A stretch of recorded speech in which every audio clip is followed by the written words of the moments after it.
for once, I am actually set up. I am low-key impressed. Actually, very impressed. Alright.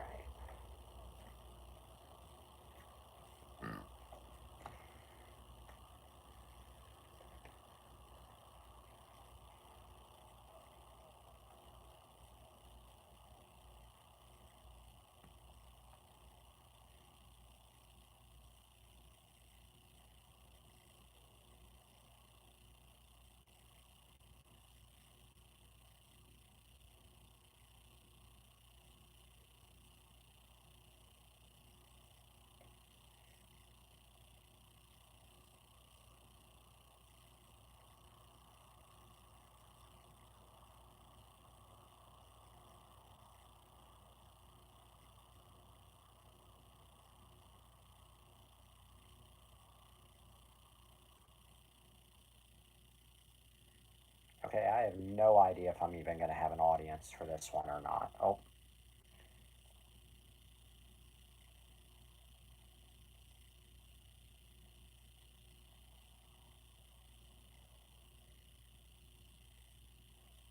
Okay, never mind. YouTube loves to mess with me. Alright.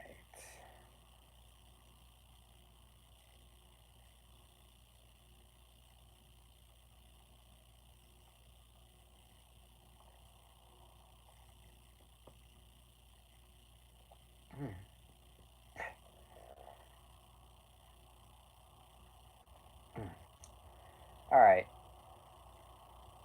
Yeah, I don't know if I'm gonna have an audience for this episode or not. So I guess I'm just gonna go ahead and get into it. Welcome to Wonder After Dark, the only show where I can manage to perform for both an audience of at least 3 and an audience of 0. So for this, I'm gonna just go ahead and grab the chair because because you see, nobodies and nobodies, this is not your average episode of Wonder After Dark, although it does follow the normal format. No, no, no, no, no. This is a St. Patrick's Day special without the alcohol.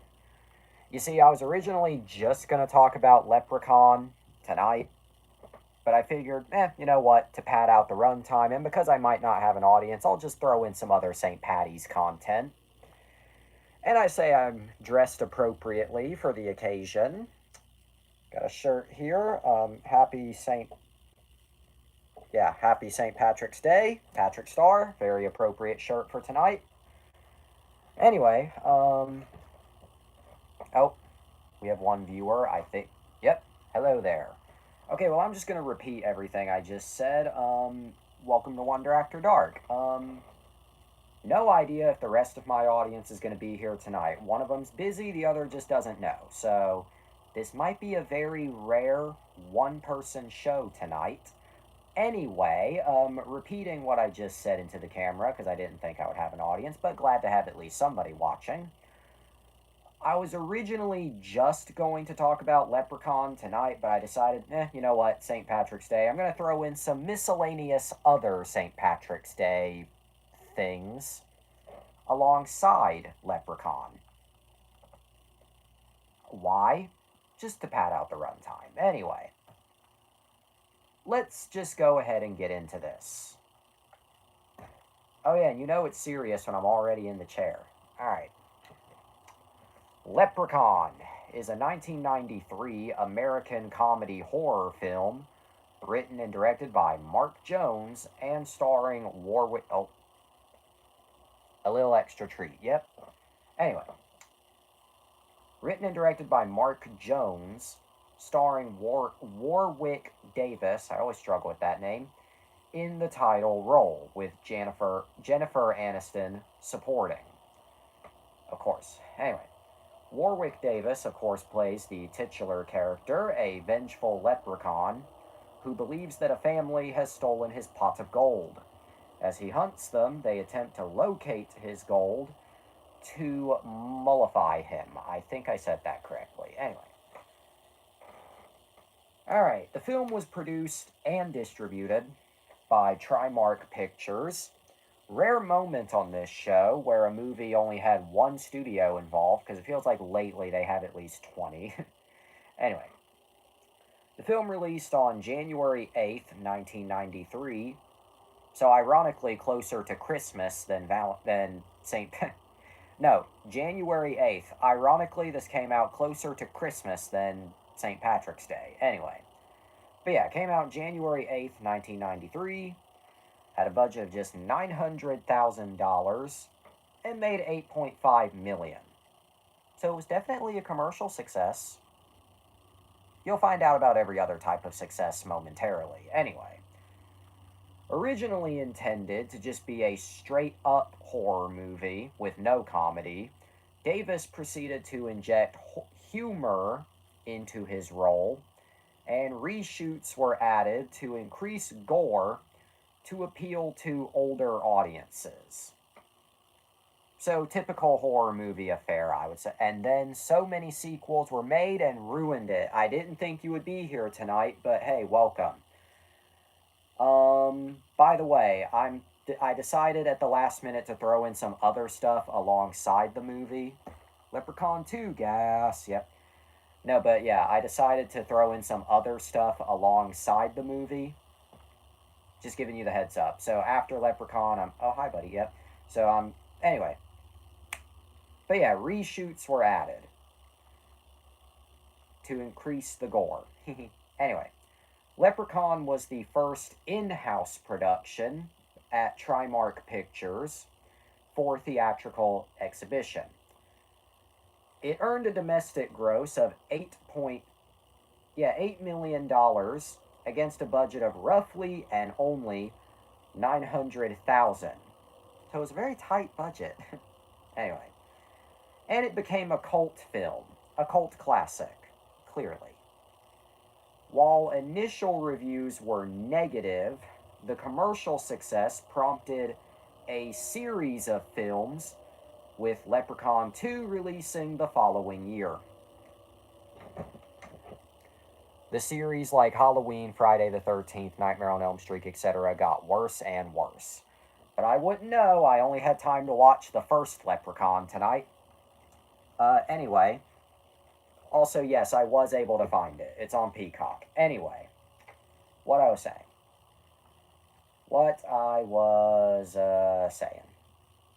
Alright.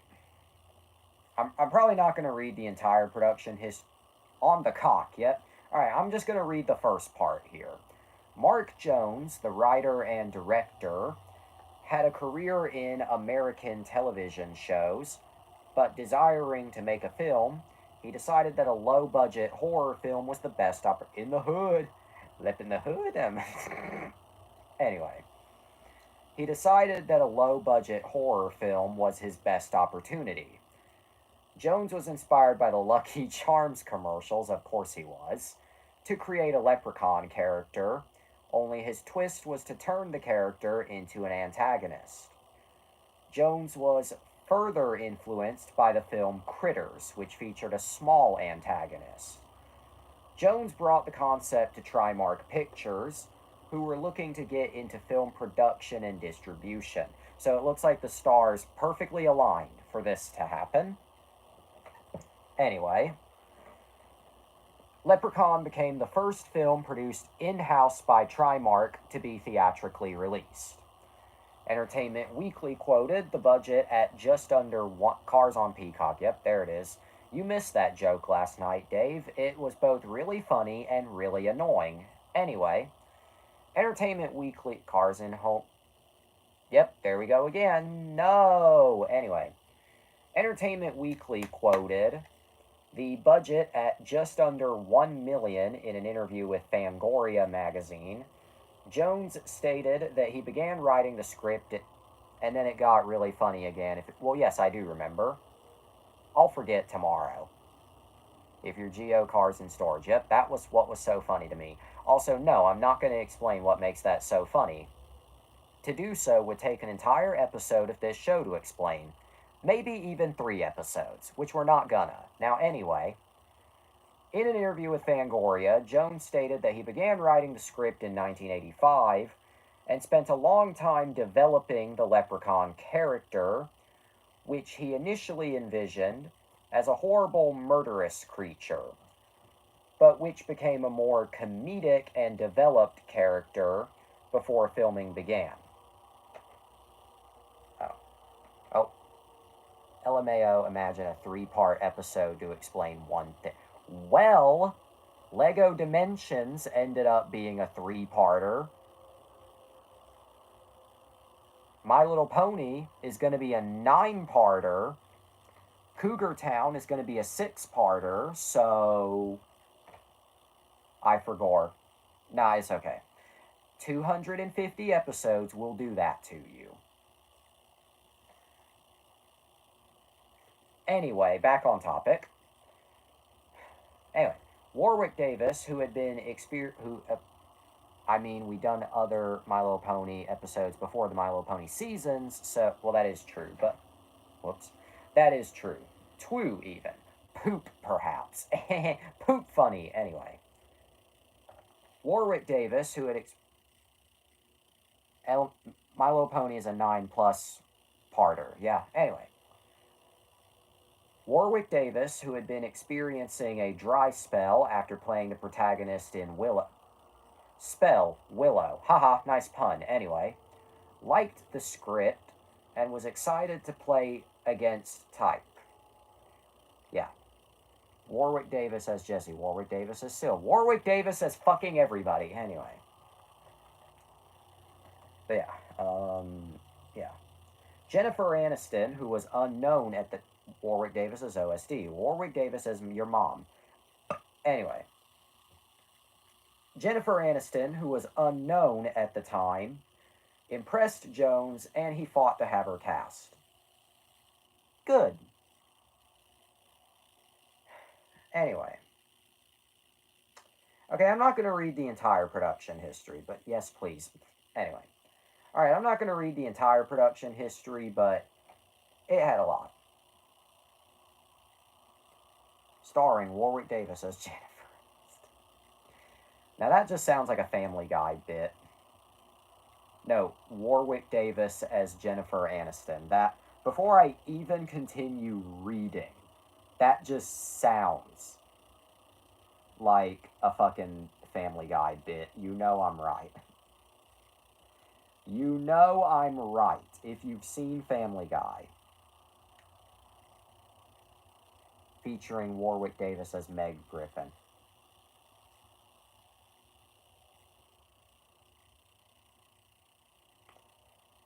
Anyway, back to what I was... Oh, and introducing Warwick Davis as Warwick Davis, yep. Alright, anyway. But what about that motherfucking reception? Well, on release... We call the movie Cars on It. Shut. Alright. Oops. Okay. Upon release, critical reception to the film was negative. Writing for the Deseret X.com original. Yeah, anyway. Writing for the Deseret News, Chris Hicks said that the film should have been released direct to video. Also criticizing Trimark's release of the film. That's PayPal, by the way. Oh yeah, I know that.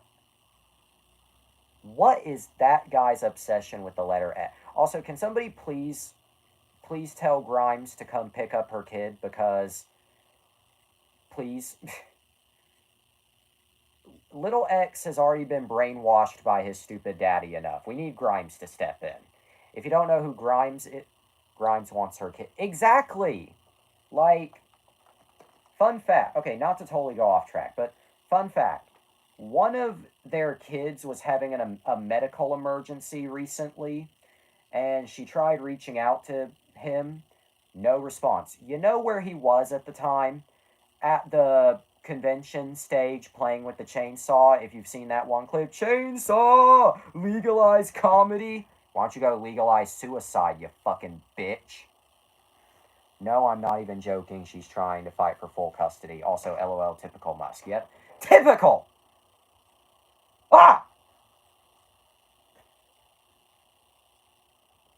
Anyway. Also criticizing Trimark's release of... Some people shouldn't have kids, let's just say that. Anyway. Also criticizing Trimark's release of the film, the Austin Chronicles Mark Warwick Davis on Elon Musk. Anyway, Mark Savlov called it cliched, uninteresting, and an utter waste of a perfectly good Kodak film stock. God, you have to specify the film stock too. Damn. Anyway, internet-based critic James Bart... Not even gonna bother pronouncing that. Oh, the saying goes, all kids deserve parents, but not all parents deserve kids. Exactly! Warwick Davis as Grimes. Ladies and gentlemen, Grimes and Punishment, the Eric Andre Show. Stay tuned. Anyway, James Berardinelli, that name, called it unwatchable and not even enjoyably bad. And Matt Borjali, Warwick Davis as Tommy Wiseau, you're tearing me apart, the leprechaun. Anyway, that guy, Matt, of the Chicago Tribune, wrote that the film has brought a new meaning to the term bad. At the Los Angeles Daily News, Robert Warwick as Minima. I shall call him Mini Musk. Austin Powers. Stay tuned. Anyway. Alright. Los Angeles Daily News wrote, Robert Strauss, called it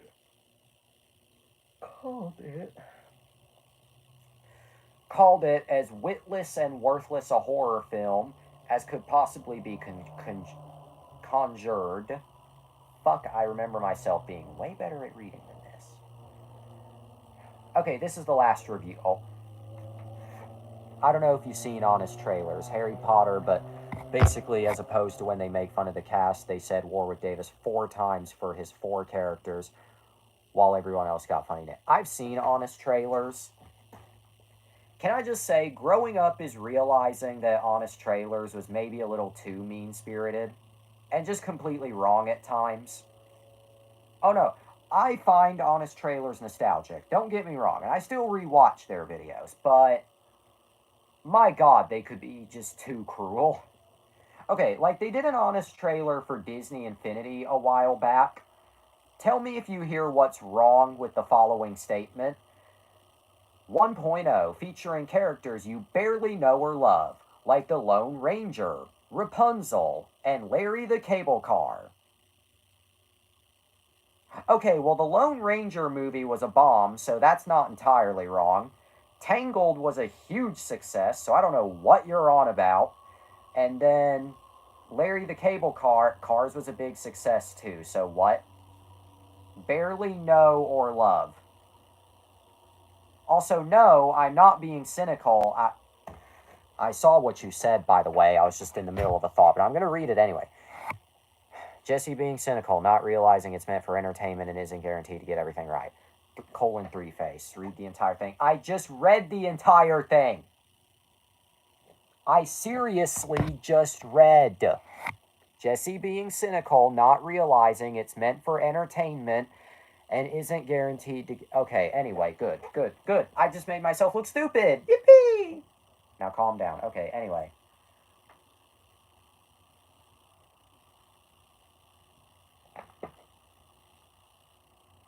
I hope one of those clicks breaks my neck one of these days. Anyway, Pittsburgh... Okay, this is the last review that I'm going to read.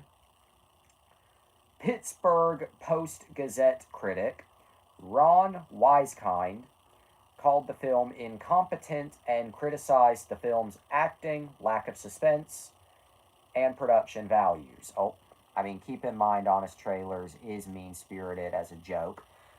I mean, you're not wrong, just like Cinema Sins.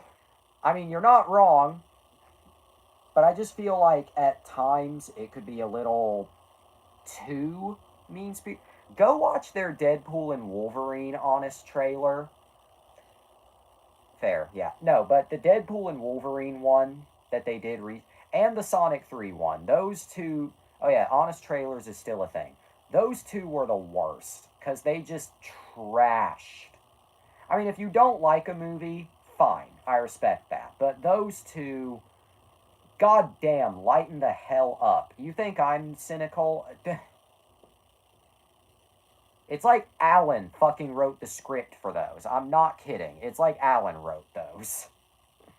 Anyway, but yeah, that's basically what the critics thought of Leprechaun. Scrolling to the next part of the page here. Also, yes, colon 3 face. Let's not criticize boyfriend too much. Okay. Hey, Alan, if you ever see this, sorry. But what about everything? Not just home video, but everything. Remember, he's not as cynical too much. Okay, well, thank you for clearing that up. It's just he can be at times, yeah. Again, thank you for clearing that up. Just thank you for clearing that up. No further comment, no further cock sex. Back where I come from, we call ice cream frozen cock sex.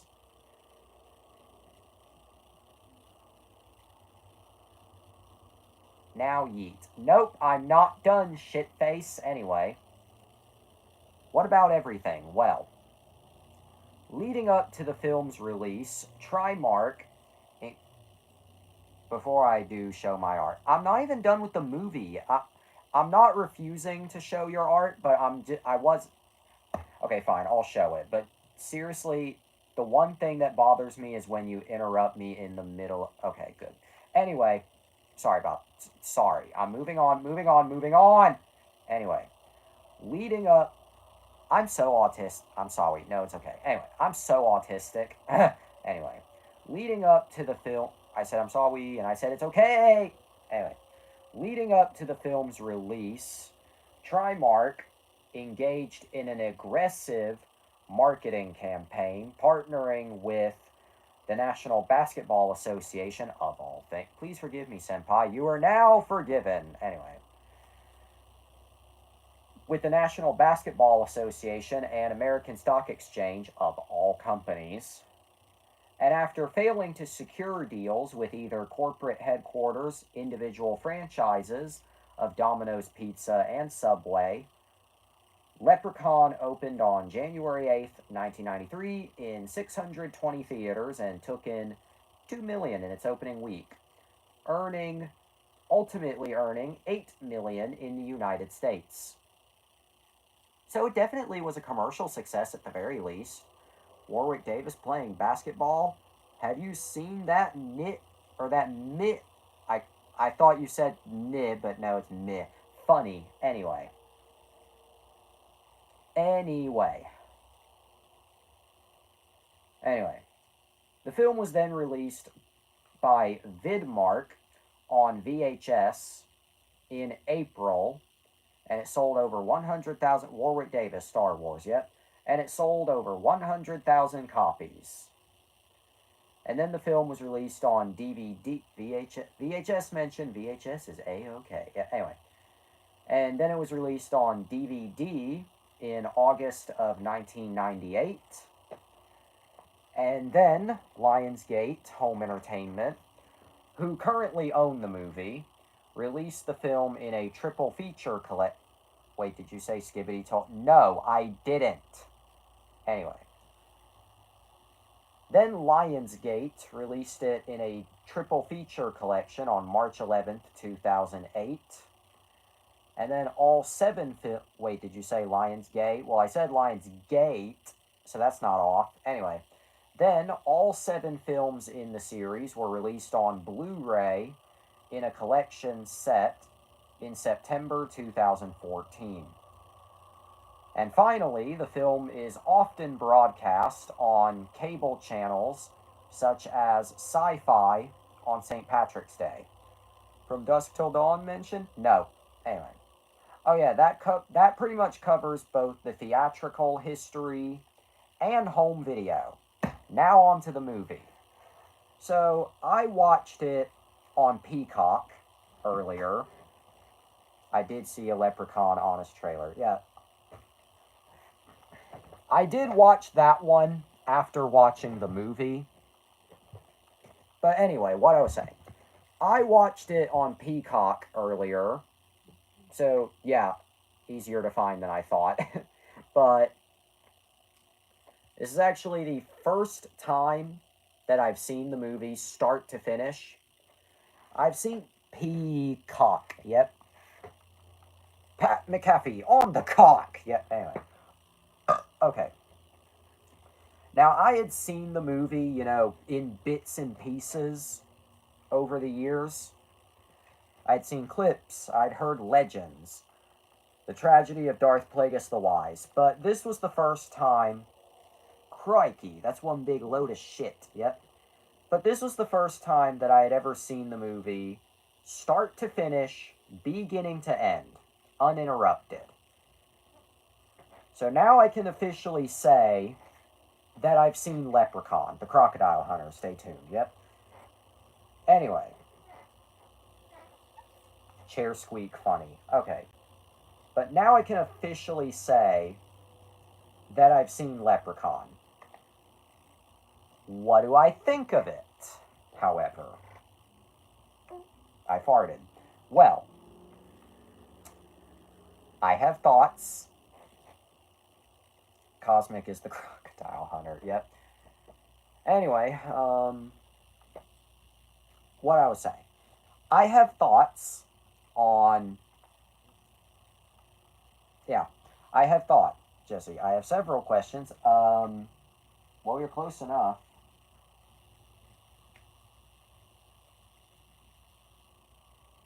Anyway, I get it. I don't get it. Yeah, anyway. Okay, so what did I think of Leprechaun? Did I think it was great? Did I think it was terrible? Did I think it was mid? I'll let you guess the answer before I say it. I imagine you liked it. Well, I did like it. Well, I guess it looks funny. Anyway, I did like it, though I honestly liked it a lot. So, 7 out of 10, let me finish. Though I liked it a lot less than The Room. Oh no, The Room was probably the single best and worst, simultaneously, best and worst movie you've ever made me watch. Leprechaun, I mean, it was entertaining. It was so stupid. But that's the thing. While I did like it, it was more stupid than, like, I don't know, like... Oh yeah, and the thing is, like...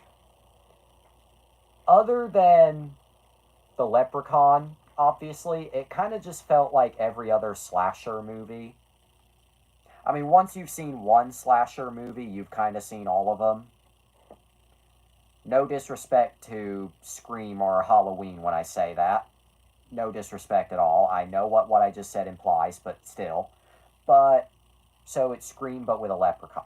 Maybe not Scream with a leprechaun, but just a slasher movie with a leprechaun. Like, most of it takes place in, like, this, like, rural Halloween.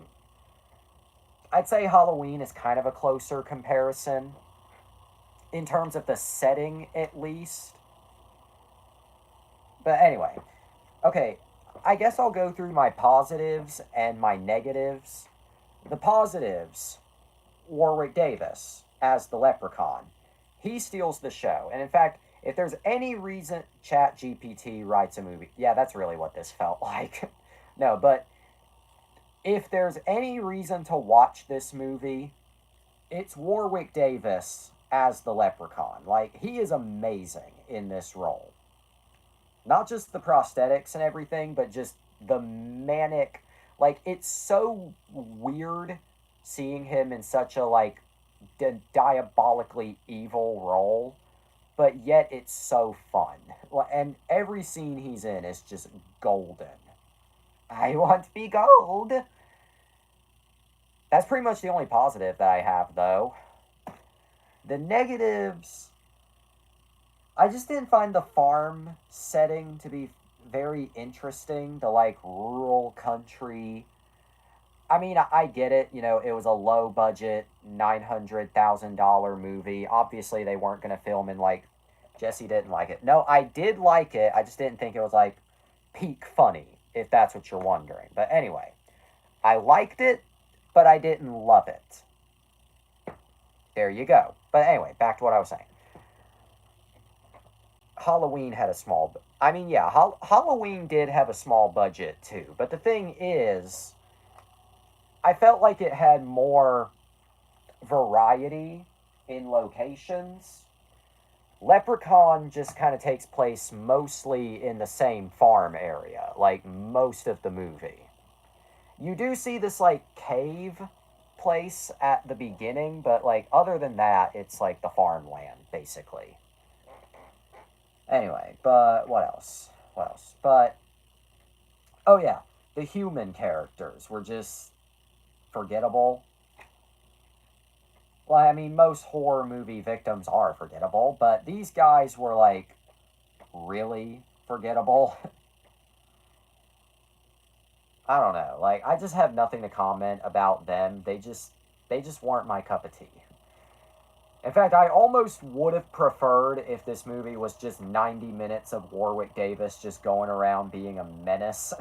But then again, it probably wouldn't have been a horror movie that at that point. It just would have been the sequels. Jesse victim blaming movie characters and lived on Nick. Yep. What else? What else? What else? Oh, I guess I will say as well. Another thing that like okay, not an issue with the movie itself, but now that I've seen it, r slash that happened. Yep. Anyway, now that I've seen the movie itself, not an issue with the movie, but I think I'm just gonna lump this in anyway.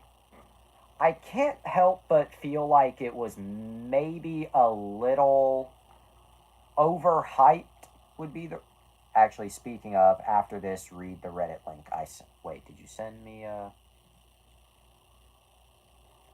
me go back and look. When did you send that? No, actually, when did you? Oh, never mind. There it is. I forgot you sent that. I just completely forgot. Anyway, but I just forgot. But anyway, the Amy one. Yes, I know now. I just forgot. But anyway. But what I was saying, I can't help but to feel like this movie was maybe a little overhyped.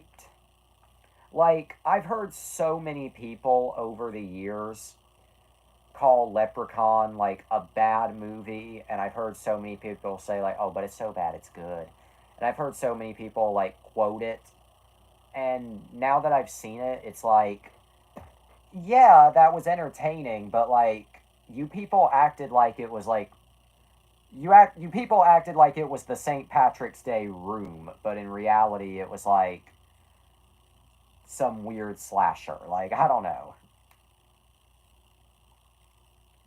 I'm sure you get what it is that I'm trying to convey. I'm sure you get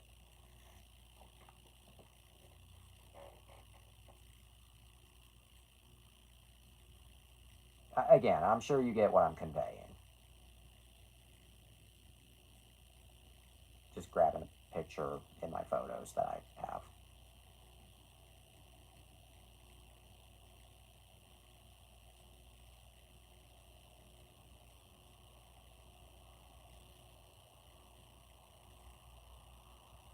I do get it. Yeah. I don't know. I just feel like it was overhyped by everyone, is all I feel. But what else? What else can I add to this discussion? So then you should give it a five. Yeah. Hello, Pepper. I don't know how well you can hear that on camera, but Yeah, Pepper in the other room just going off. Show her. No, unfortunately, I cannot. She is in the other room. So, unfortunately, you do not get to see Pepper right now. It is tedious.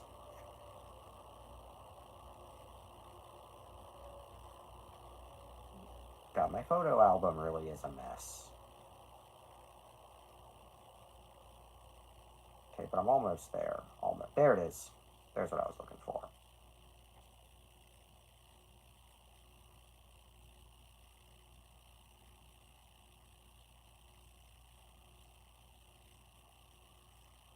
Okay, anyway. What else can I add about Leprechaun? Oh yeah. I will say, again, not about the movie itself, but can I just say, what is actually with this franchise? Because, like, okay, it was a critical, well, maybe not critical, but it was definitely a commercial success, which of course led to a bunch of sequels. Leprechaun 1, 2, 3. Okay, that makes sense. And then, literally looking at this list, you can pinpoint exactly when it flew off the rails. Leprechaun 4 in space, Leprechaun in the Hood, and Leprechaun Back to the Hood.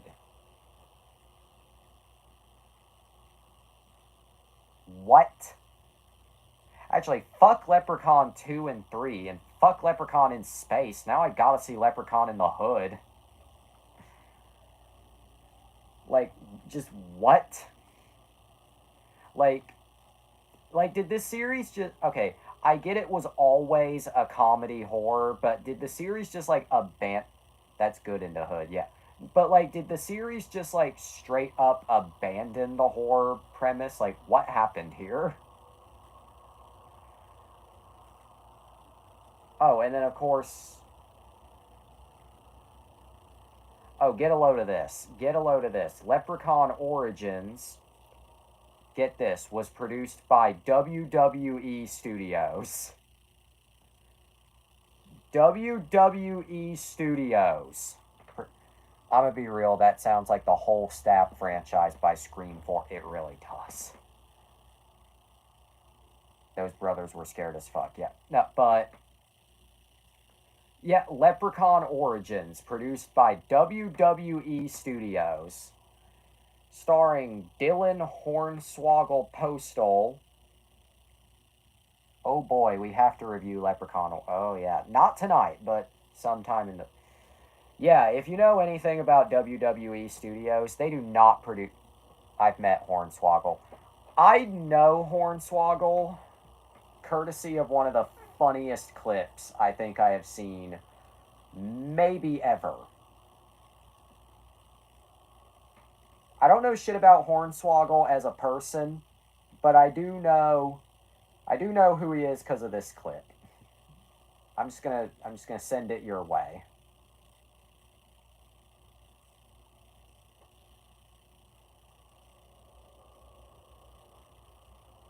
He's fucking funny. Well, yeah.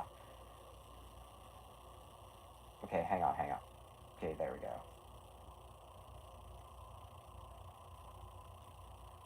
Alright, again, I don't know shit about Hornswoggle, but I do know Hornswoggle because of the clip that I just sent. But anyway. Okay, but yeah, the Leprechaun franchise seemed to take quite the turn there. And then, yeah, just what the fuck? Leprechaun in space. Like, that doesn't even sound like a real movie. Will I review these at some point? I mean, maybe. Oh, Leprechaun in Space received largely negative review. I mean, yeah, I wonder why, based on the title Leprechaun in Space. Like, damn, no wonder. Listen, if you like these movies, I'm so sorry, but God, this sounds like trash. Leprechaun in Space sounds like a joke. It does, but nope, it's a real movie. It is the 4th movie in the series. What even is... Okay.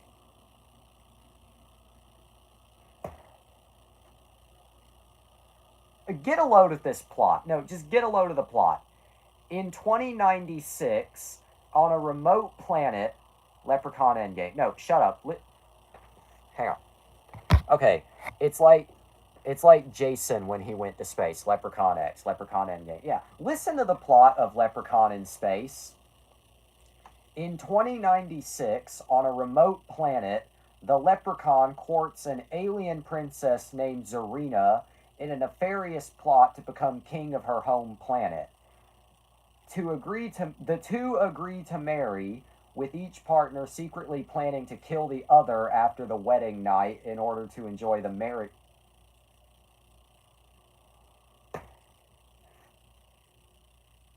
What? What? Okay, how did we go from this to the hood? Hang on. Okay.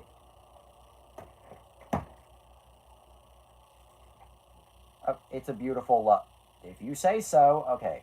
In Los Angeles, California, Mac Daddy Onassis and Slug discover a hidden room full of gold. Okay, that sounds typical. Along with a leprechaun that has been kept on as a statue by a medallion on its neck. Okay, that sounds more normal. So what the fuck was going on with Leprechaun in Space? What even? What in God's name?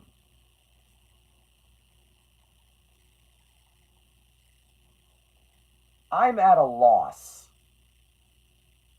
I'm lost. I I'm guessing you have a...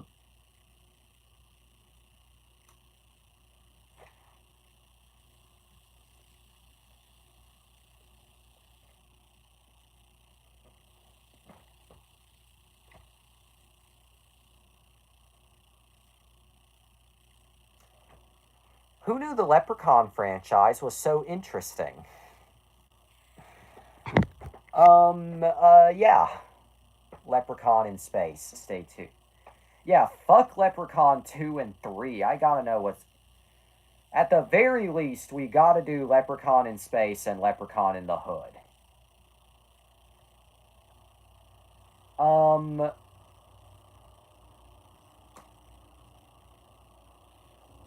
I'm sorry, but I'm too curious to wait for Same. Like I said, fuck Leprechaun 2, fuck Leprechaun 3. We gotta skip straight to Leprechaun 4.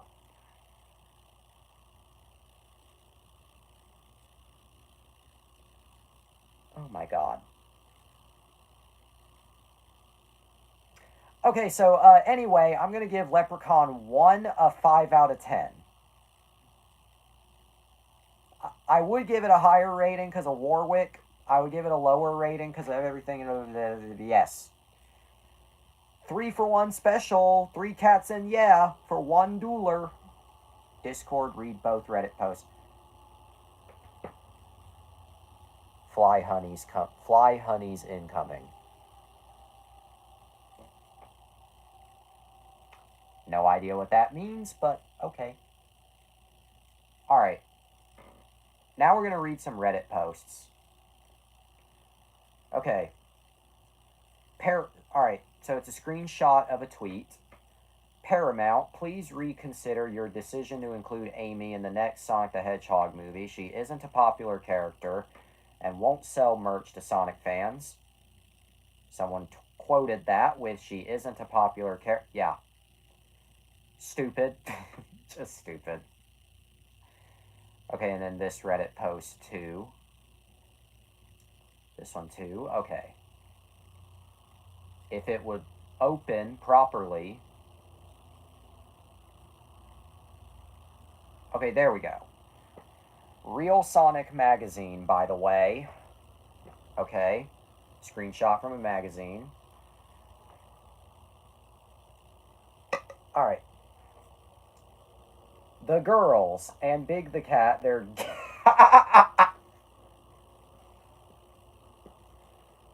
already it got good. Big the Cat, their gay best friend. Amy was first seen 10 years ago as Sonic's non-playable... Do I even keep reading past that, or do I just stop there? Because that's just amazing. That's... Whoops. Whoops. Okay, yeah, but their gay best friend. Oh my god. Okay. The girls and Big the Cat, their gay best friend. Amy was first seen 10 years ago as Sonic's non-playable girlfriend in Sonic CD, before making her full playable debut in Sonic Adventure. She's never been that good, to be honest. Unlike Cream the Rabbit, who is amazing, really amazing, Sonic's girlfriend, history doesn't record if they've had sex or not, but we reckon they probably have. Look at her. Frar, eh? We prefer Cream nowadays. It's an ear thing. But years ago, Amy was as good as it got for bizarre cartoon character sex fantasies. Not that we ever did that good, you realize. What the fuck?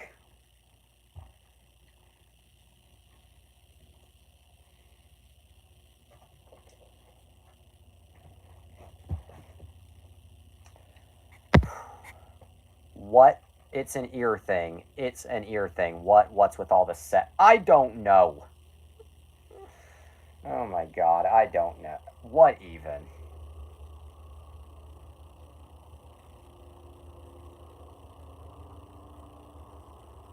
I don't know. Oh look, it's Frankie Muniz. No, but what even did I just read? Just what? You gotta send that to Oh, I will. I will.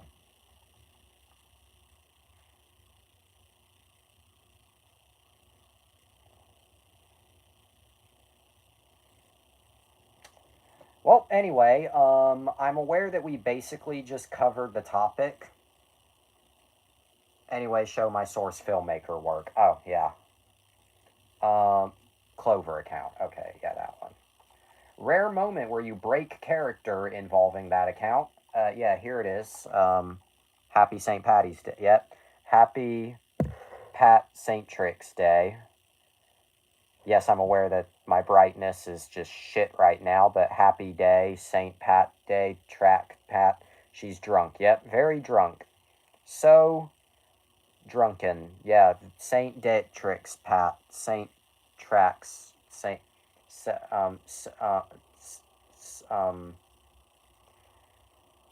Nice day for it, isn't it?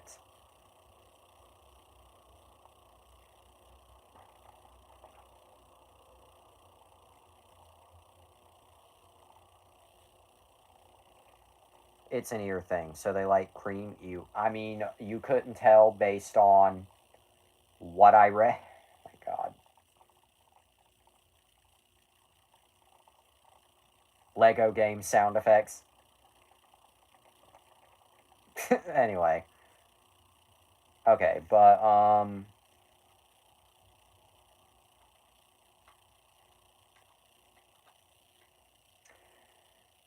I can't get over Big being their gay best friend. Roblox oof. Yep.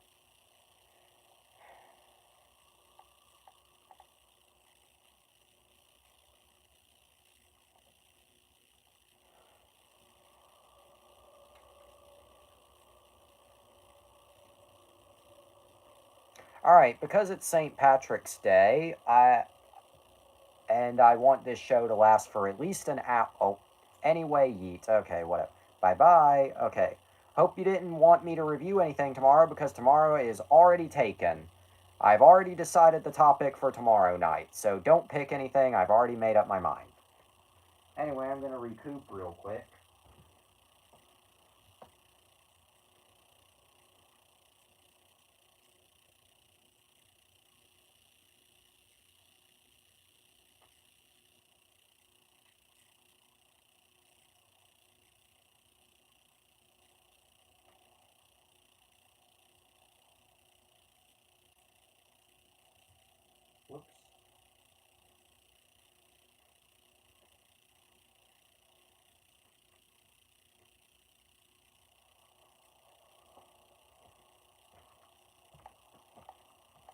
say?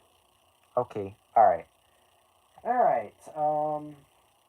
Because it is our St. Patrick's Day special, I actually have a little bit more I would like to talk about for tonight.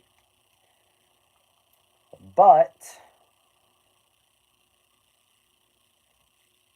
okay. Alright, because it is our St. Patrick's Day special, I actually have a little bit more to talk about because I want this show to last for at least an hour and a half. Anyway, this has nothing to do with St. Patrick's Day. I watched Final Destination tonight in honor of its 25th anniversary. Stay tuned. Yes, I am aware that it's a little late to talk about that, but better late than never. I'll talk about that movie on another time, but Final Destination, stay tuned. Anyway, what else to add for tonight? Oh, yeah.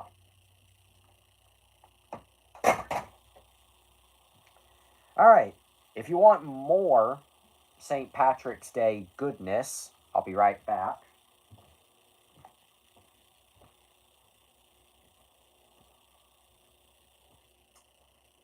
There it is.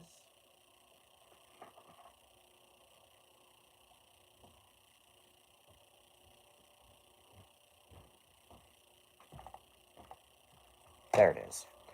Alright, continuing our St. Patrick's Day festivities. Let me get my next Wikipedia page ready.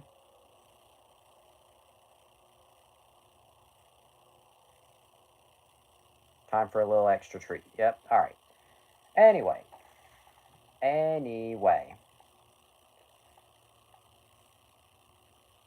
So, we've covered VeggieTales on this show in the past. For those who somehow don't know, VeggieTales was a Christian children's video series, later turned television series. Yeah, you know, about religious produce teaching biblical values. Anyway, VeggieTales was one of those shows that started off good, then went to doo-doo cheeks. Anyway, and is now basically held hostage from its original creator. But that's a story for another time that has already happened many episodes ago. Anyway, Sumo of the Opera was the 23rd episode of the straight-to-video original VeggieTales series. The main story combines elements of the Rocky and Creed films, as well as the Karate Kid and Cobra Kai, with music largely taken from Gilbert and Sullivan's The Mikado.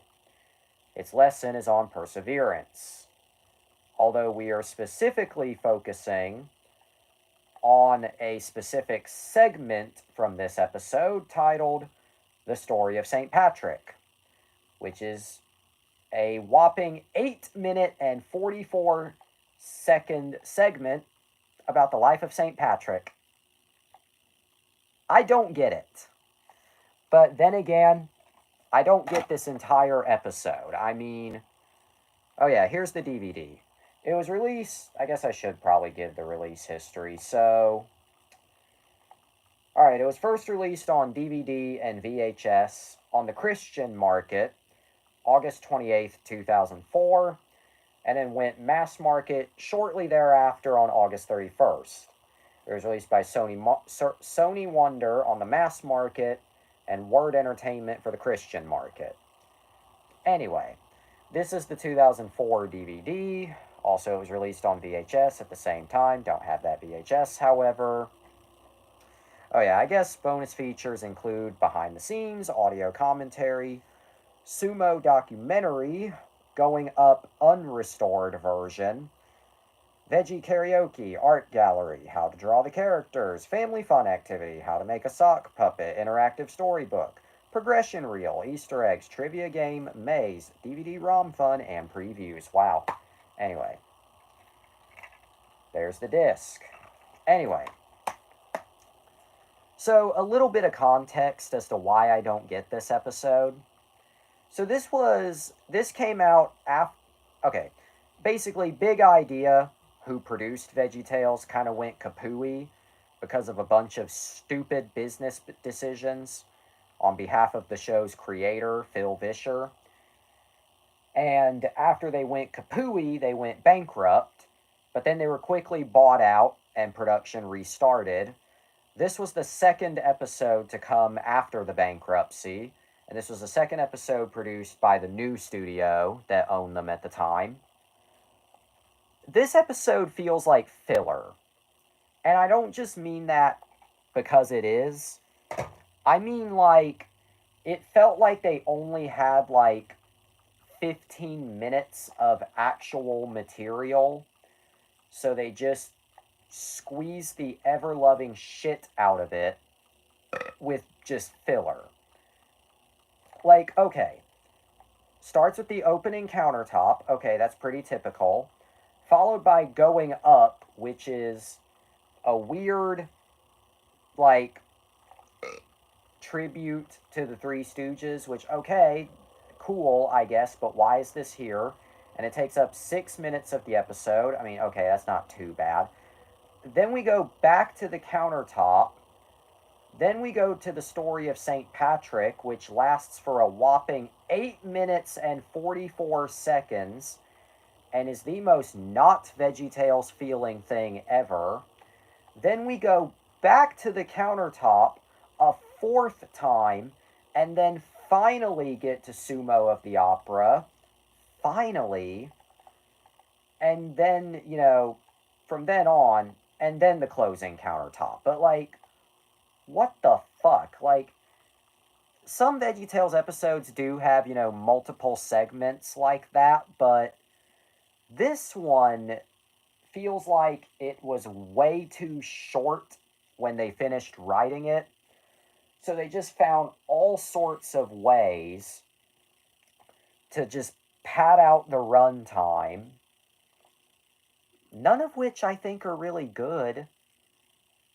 And if anything, it just causes the whole thing to just drag. Like, it's one of the few episodes from that earlier era of VeggieTales that I honestly find a little boring.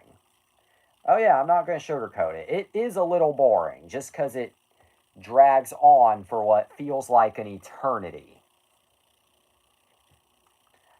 Oh yeah, and I guess if you want to hear about the story of St. Patrick's segment, it does not... Yep, there goes Pepper meowing in the other room again.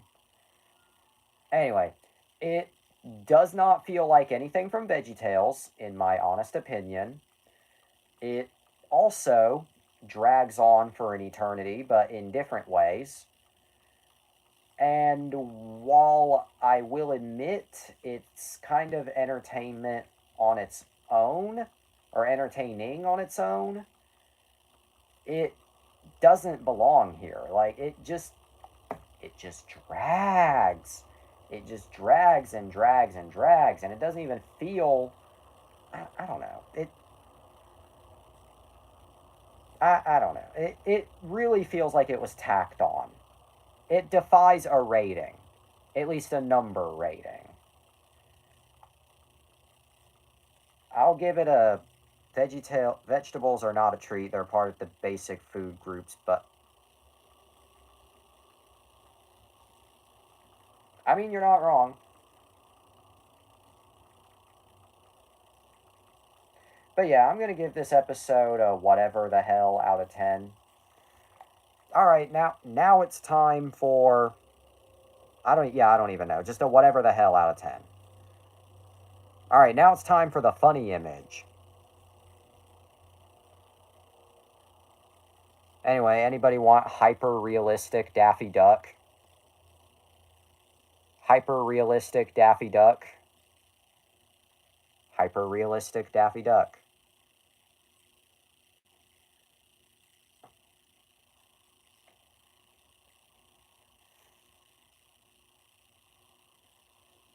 Hyper-realistic Daffy Duck?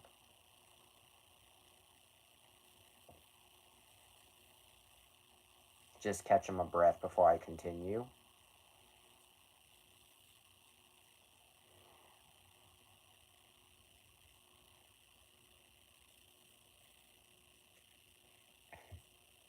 Alright. Alright, anyway. Alright, alright, this next topic, this will be the end of the episode. So, It's Always Sunny in Philadelphia.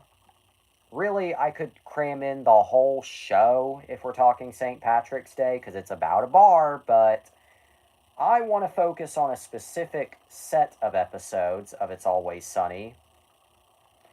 Oh, and if you haven't heard of It's Always Sunny in Philadelphia, I guess I'll relay the... Yes, please. Okay.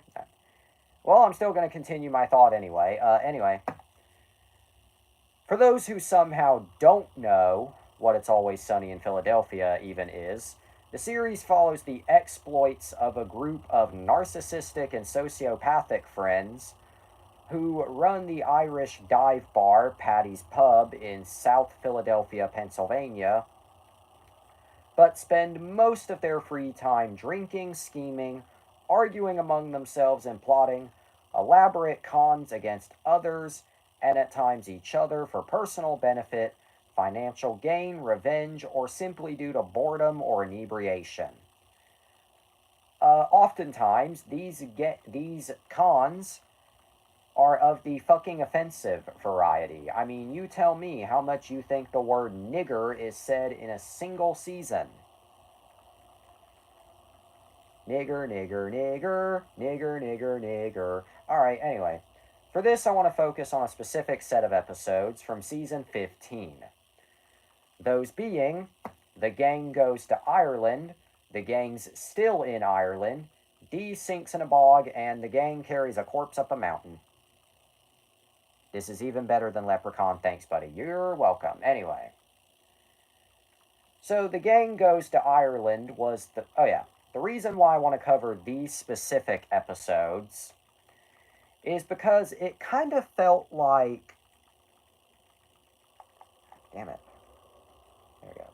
Alright. The reason why I want to focus on these specific episodes is because it kind of feels like an attempt to make an It's Always Sunny movie, albeit still broken up into a few episodes, but still. Anyway, starting with The Gang Goes to Ireland. Anyway, this episode first aired on December 15th, 2021, airing back-to-back with its follow-up, The Gang is Still in Ireland. Anyway, so what's the plot of the episode? Well, Dee, played of course by Caitlin Olsen, wakes up in a bar with the gang, who reveal that they split her first-class airline ticket and swapped it for 5 coach tickets to Dublin and drugged her so she would sleep during the flight. Typical friends. A shocked Dee refuses to accept it until she walks outside to discover that she is really on Dame Street in Ireland. She is then hit by a car. From then on, the episode basically revolves around the gang's antics around the country of Ireland. Such antics include Frank taking Dee and Dennis to the headquarters for his company, Frank's Fluids, which is actually a dingy office for one of his shell corporations, and the supplier of Jeffrey Epstein. Dennis refuses to get vaccinated and is constantly coughing, thus getting deduced at least that he's been infected with COVID. Charlie and Mac start debating on their Irish heritage, with both questioning who's more Irish. And Dee going to television, yep. So it's basically typical Always Sunny silliness, now set in Ireland. But because of that, I think it actually works really well, and is damn hilarious. Anyway, this episode pretty much picks up immediately where the previous one left off. Dee wakes up in an Irish pub named Patty's Pub, spelled with 2 T's instead of 2 D's, with the gang realizing that she'll be late for her role in the production from the last episode. She then goes outside and is angry to find that she is in the Irish countryside. Go figure. Anyway, Charlie wants to find out more about Shelley Kelly, discovering that he is the town's cheesemonger. He and Frank, played of course by Danny DeVito, visit Shelley, played by Colm Meaney, who is much older than Charlie imagined and shares many of his traits. Shelley recognizes Charlie as his pen pal, of course, but states that he is not his brother, but actually his father. It's revealed that Charlie's illiteracy was due in part to writing letters in Irish to his father. So, in a hilarious twist of fate, they actually bring that plot line full circle over the course of 15 years. 15 years, okay. That didn't sound right at first, but nope, it's been 15 years at this time. Anyway. Meanwhile, Dee and Dennis visit an estate agency in order to find a castle. Dennis's constant coughing prevents him from dealing with the realtor, so Dee is the one who talks. And yeah, do I even need to say how well that goes? Meanwhile, Mac decides to join the priesthood as he is still questioning his true identity. He attempts to avoid the handsome priests as he feels this will distract him. Finally, Charlie, Frank, and Shelley go to a pub to celebrate their discovery, where some of the bar's male patrons state that they also loved Charlie's mother. They stay at Shelley's house, where he offers a bedroom for Charlie and a cot for Frank.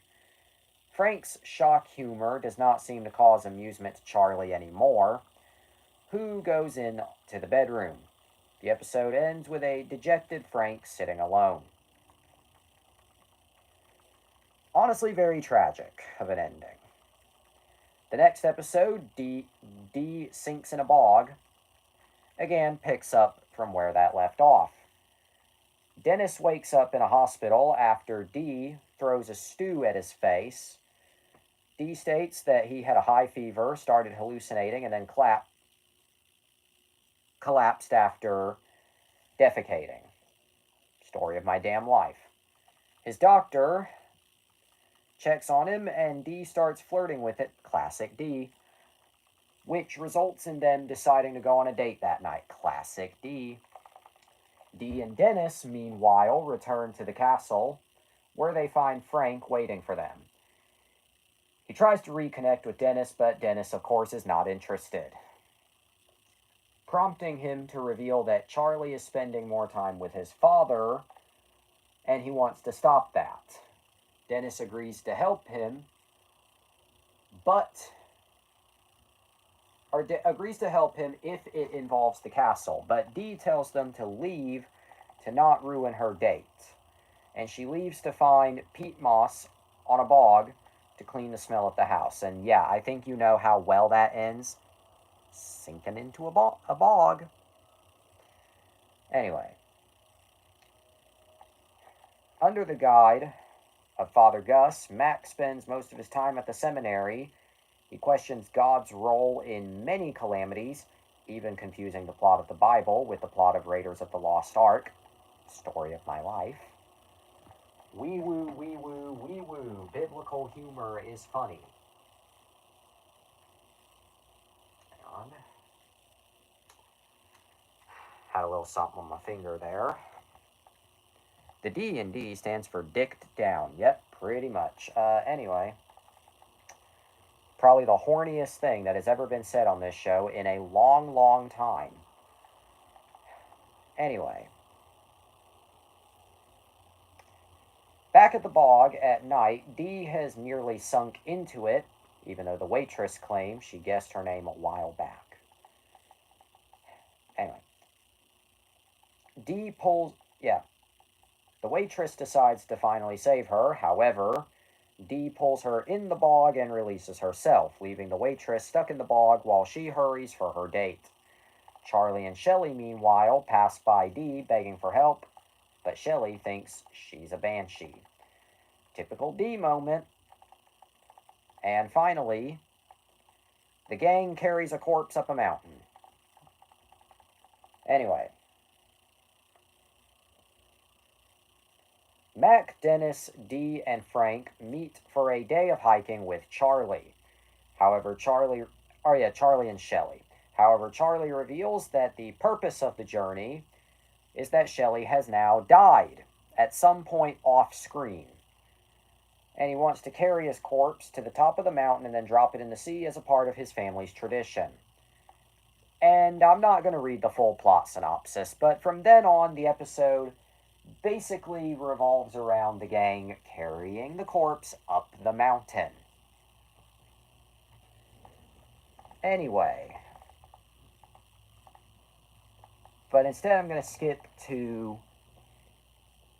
what I think is the most interesting part of not just this episode, but of the whole saga. Anyway, as the rest of the gang basically abandoned him, Charlie is struggling to carry the corpse up just as it starts to rain. He gives up and breaks down into tears, lamenting how his father was absent in his life and chastising him. But just then, the gang arrives on a Ford pickup. Not sponsored. They help him throw the corpse from the top of the hill, although the corpse hits a bunch of rocks instead of the sea. Because this is It's Always Sunny in Philadelphia. With Mac noting that the kids will eventually find the body, like in the movie Stand By Me, instead of feeling bad, Charlie calls Shelley a deadbeat, and the gang leaves for America, effectively setting the status quo back to zero. Because this is It's Always Sunny in Philadelphia. Do you really think the status quo stays changed for that long? Okay. The Ireland Saga. This is an interesting set of episodes because it kind of feels like... Excuse me. This kind of feels like their attempt to tell a more, maybe not grounded, but more serious story, albeit still with that Always Sunny humor, that dark humor, that offensive humor. And it works really well. And yeah, I will admit, while I don't really like the twist that Shelley, is Charlie's dad, especially because if you've seen the show, you will know Frank and Charlie have a lot in common. So, to me, it would have made more sense if Frank was Charlie's dad this whole time, but I digress. Regardless, however, this is an interesting episode, in that they take what would otherwise be a boring premise, the gang carrying a dead body up a hill, and manage to make it both funny and, well, maybe not heartwarming, but depressing. Now, I can't play the clip because of copyright reasons. This is YouTube, after all, and they're very trigger happy with copyright. But Charlie's breakdown is, in my opinion, genuinely one of the best performances, not just on this entire show, but I feel like from Charlie Day in general. Like, it does not feel like you're watching, an actor, put on a performance. No. You are watching somebody whose father was never there for them in life, or whose father never cared for them in life, and who need to take it out on said father. And you can feel the emotion from the setting, the rainy, muddy, nasty field, to Charlie's performance. Like, the voice cracks, the tears, it's all very genuine. It's a very believable performance. And because of that, it hits harder. And, while, the episode does still end on a fairly jokey note, with them just kind of anticlimactically leaving back for America, The episode, they still could have easily followed up this scene with a stupid joke, but they had the decency not to. And instead, they let this moment play itself seriously. And they let this moment shine. And it feels very believable. You really do believe.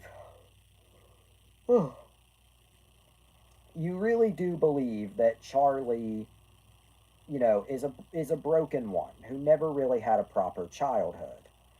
But that by carrying his now dead dad off to the mountain, that now he gets some closure. And this is something that is directly addressed in the episode. Shelley never carried Charlie on his back, but now Charlie gets to carry his dad. And while, yeah, it's depressing because he's dead, it's weirdly wholesome in the sense that now he gets to experience something that he never really had as a child.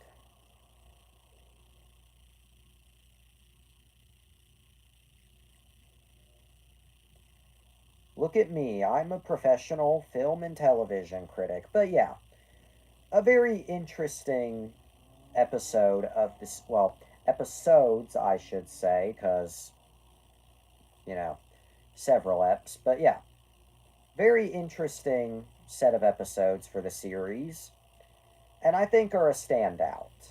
Maybe not the best, but definitely standouts.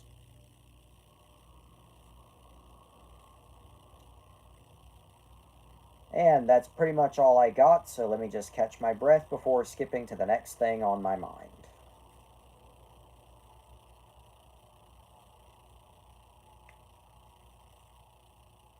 Just catching my breath.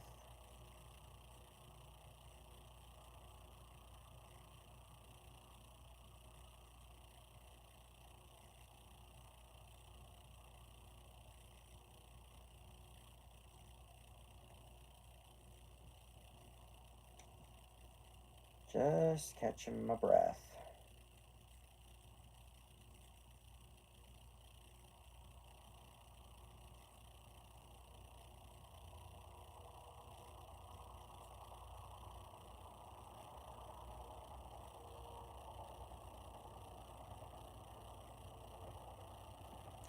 You're doing a hell of a job, buddy. Thank you. Okay.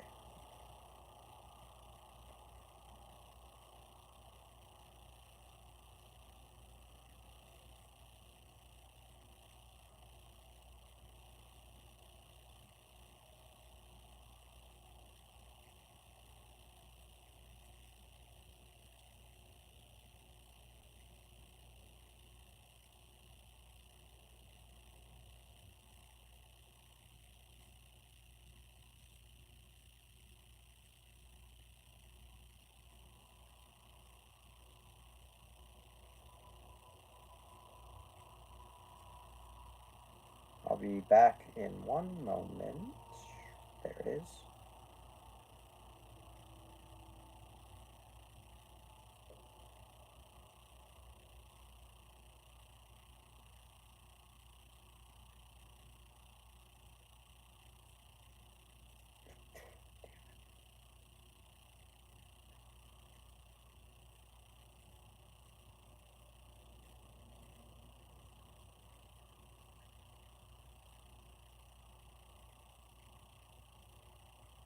Love when I accidentally press the wrong thing.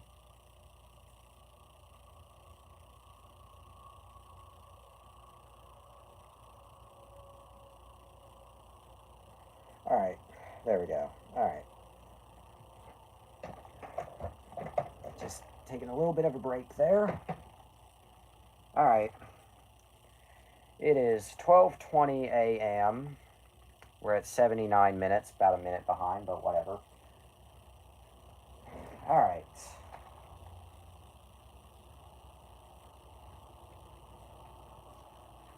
Alright. I'm just going to wrap up this episode here.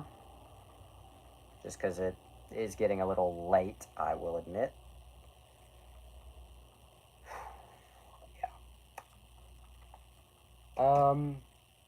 I guess in conclusion, St. Patrick's Day is an interesting holiday to celebrate, although it's also one of those holidays that I really do not understand the point of, because, like, what's really the correlation between a biblical man, a shamrock, and drinking? Like, what? Not even an insult, just, huh? But yeah.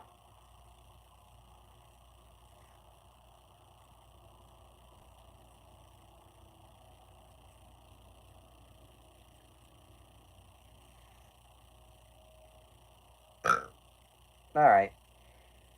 Yeah, I really don't know what else to say, so I'm just going to wrap up here for tonight. But before we go, time for the question I always ask. Oh, whoops. So, what did we learn? While you type your answer, I'll go put this back on the shelf.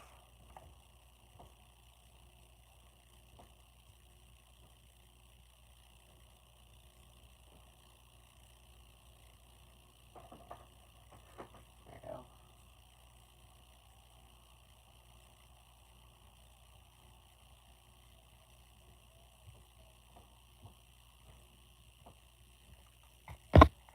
Anyway, what did we learn tonight?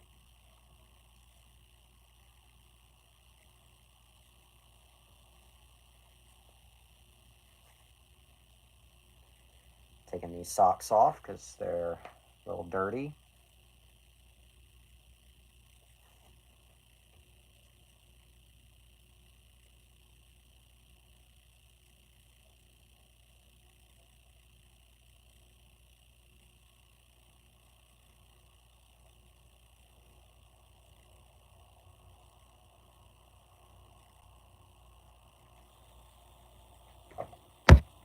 Anyway, what did we learn tonight?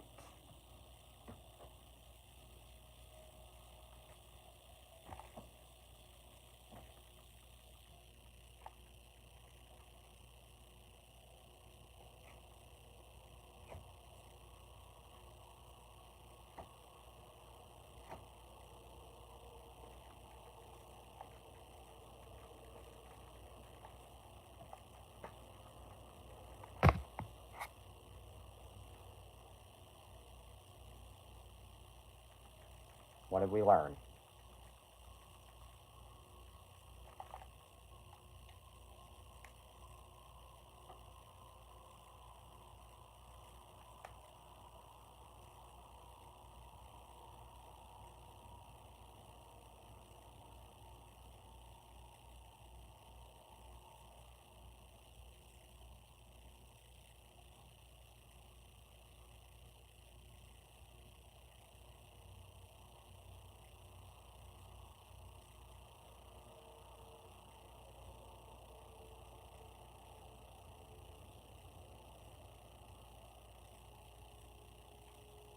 Okay, well, I guess I don't. I guess we don't know what we learned tonight.